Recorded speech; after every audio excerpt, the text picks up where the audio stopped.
I decided today that I would give you a look at the trees instead of a little bit of water. We'll be back to the water soon. We have reached today chapter 4 of 2 Samuel. Thank you for coming. This is the Nameless Preacher. We will continue at 2 Samuel chapter 4 and verse 1.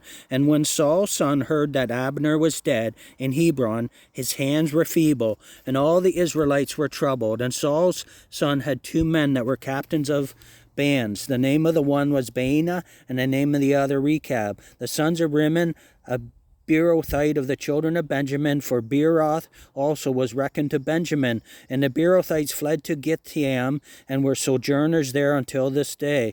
And Jonathan's son, Saul's son, had a son that was lame of his feet. He was 5 years old when the tidings came of Saul and Jonathan out of Jezreel.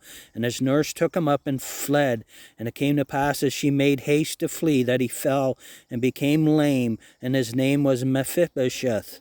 And the sons of Rimmon, the Beerothite of Rechab, and Baana, went and came about the heat of the day to the house of Ishbosheth, who lay on a bed at noon. And they came thither into the midst of the house, as though they would have fetched wheat. And they smote him under the fifth rib. And Rechab the Baana, his brother, escaped. For when they came into the house, he lay on his bed in his bedchamber, and they smote him and slew him, and beheaded him, and took his head, and gat them away through the plain all night. And they brought the head of Ishbosheth unto David to Hebron, and said to the king, Behold the head of Ishbosheth, the son of Saul, thine enemy, which sought thy life. And the Lord hath avenged my lord the king this day of Saul, and all of his seed.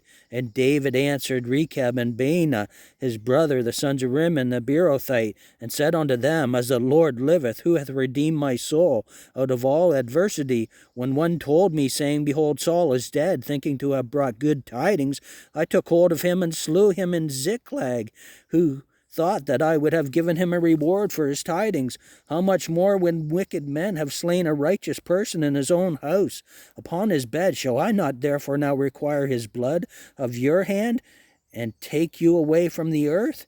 And David commanded his young men, and they slew them, and cut off their hands and their feet, and hanged them up over the pool in Hebron. But they took the head of Ishbosheth and buried it in the sepulchre of Abner in Hebron. Friends, thank you for coming.